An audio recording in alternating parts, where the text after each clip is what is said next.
धर्म, कर्म और लालच। धर्म और कर्म इंसान को बना देते हैं और लालच मिटा देता है। एक ब्राह्मण था, बड़ा अच्छा था, लेकिन उसकी पत्नी अच्छी नहीं थी। एक ही बेटा था, बड़ी गरीबी थी घर में। वो रोज कहती कुछ करो ना, कुछ करो ना, कुछ करो ना, अरे कुछ करो। वो वेद शास्त्रों का ज्ञाता था, भजन करने बैठ जाता। अरे तू इतना ज्ञानी है, किसको सुनाऊं मैं मेरा ज्ञान। जब पत्नी ने ज्यादा कहा तो अपने पोथी पन्ने लेके चला गया। गांव में सबको बोलता मेरी कथा सुन लो, कथा सुन लो। किसी ने नहीं सुनी। मेरी बातें सुन लो, किसी ने नहीं सुनी। बरगद के पेड़ के नीचे बैठ गया और उसे कथा सुनाने लगा। उसमें एक सांप रहता था। देखिए, कर्म करना चाहिए हमें। किस लिए कर रहे, क्यों कर रहे हैं? कर्म करोगे तो पता लग जाएगा। एक कहानी कही तो सर्प आ गया। सर्प कहता है कि मैं इसी बरगद की खोकर में रहता हूँ, तूने मुझे कहानी सुनाई, ये ले, मैं तुझे एक असरफी देता हूँ सोने, और तू रोज मुझे कहानी सुनाना। ब्राह्मण देवता आता, रोज कहानी सुनाता, सांप रोज एक सोने का सिक्का दे देता। धीरे धीरे वो अमीर होने लगा। गांव में चर्चे हो गए, अरे इसको क्या मिला है ऐसा, ये कहां से लेके आता, क्या काम करता है। लेकिन उसने किसी की परवाह नहीं की। अपने जाता, कथा सुनाता, सर्प सुनता, उसको एक सिक्का देता और वो ले आता। एक दिन गांव की औरतों ने जाके पंडिताइन से कहा, तेरा पति देख तो ले, क्या करता है क्या नहीं करता है, तो बावली बन के बैठी है, एक बार सुध बुध तो ले ले। शाम को ब्राह्मण देवता जब घर आए तो पत्नी ने जिद की, बताओ कहां से लाते हो, बताओ कहां से लाते हो। लेकिन सर्प ने ये कहा था किसी को बताना मत। लेकिन इस सरकार के आगे किसकी चले।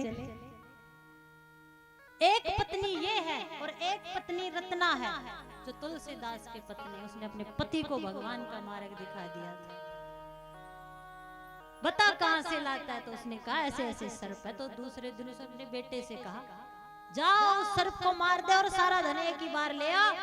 अब ब्राह्मण सोए हुए थे, बेटा गया, बेटे ने कथा सुनानी शुरू की। सर्प आया, सर्प ने कहा ये ले एक सिक्का, तूने कथा सुनाई। और बेटे ने कुल्हाड़ी से सर्प पर वार किया तो उसकी पूंछ कटी और बोखलाहट ने सर्प ने बेटे को काट लिया और बेटे की मृत्यु हो गई। ब्राह्मण जब उठे, देखा मेरा पोथा पत्री नहीं है, भाग कर गए, जाकर देखा बेटा मरा हुआ था। सर्प आया, सर्प ने कहा, ब्राह्मण देवता मैंने आपको कहा था किसी को बताना मत। तूने धर्म किया, कर्म किया, कथा सुनाई तो मैंने प्रश्न होकर तुझे दिया, लेकिन तेरी पत्नी ने लालचवश तेरे घर के चिराग को ही छीन लिया। मैं कुछ नहीं कर सकता, जो किया है वो भोगना पड़ेगा। क्या बोलना पड़ेगा? आपसे प्रार्थना करती हूँ, इन कथाओं से, इन सत्संगों से, हरि कथाओं से, भगवान के भजन से और भगवान के कीर्तन मंत्र से सौदा मत कीजिए, कुछ मत मांगिए, बस करते रहिए, करते रहिए। बार बार किसी के नाम को पुकारोगे तो वो कभी ना कभी तो आएगा मुड़ के। सब्र करिए, विश्वास करिए। एक ये पत्नी, एक रत्नावली।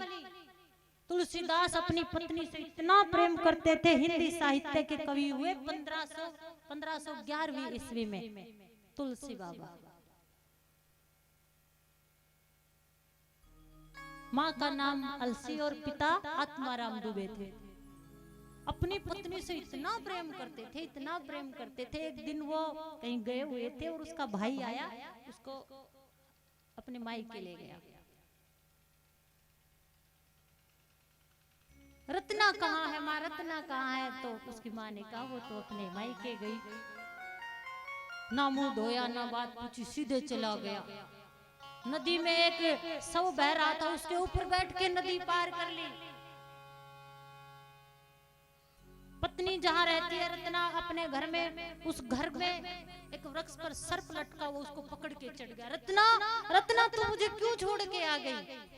2 गज की दूरी है दोनों पति पत्नी में। वो लालायित है कि भाग कर उसको गले लगा लो। रुक तुलसी रुक, अरे मैं मायके ही तो आई हूँ, कहीं ऐसे ऐसे पागल क्यों हो रहे हो आप? रत्ना तुझे पता है मैं तेरे बगैर नहीं रह सकता, क्यों आई तू छोड़ के? मैं तो आई मेरे भगवान, इतनी रात में तू कैसे आया इतनी जल्दी? कमरे की झांकी से देखा, इसने सबके सहारे नदी पार की है, इसने सर पर पकड़कर मेरी तरफ इतना पागलपन, इतनी लगन, विकट कामनाओं को चुनौती देता हुआ चला एक योगी। काम कामना हुई, अगर गले लगा लेती रत्ना तो अलसी के सुत तुलसीदास ना कहलाते। जितना प्रेम आप मुझसे करते हो, अगर उतना प्रेम भगवान से कर लो तो बेड़ा पार हो जाएगा।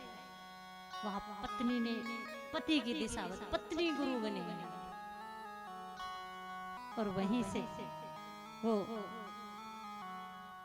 तुलसी बाबा बन गए। तो मेरी माताओं, आप देश की दिशा को बदल सकती हो। भारत की नारी मुर्दों को खड़ा कर सकती है, भारत की नारी हिमालय को हिला सकती है, और भारत की नारी अपने पतिव्रत धर्म के कारण ब्रह्मा विष्णु महेश को भी पलने में झुला सकती है।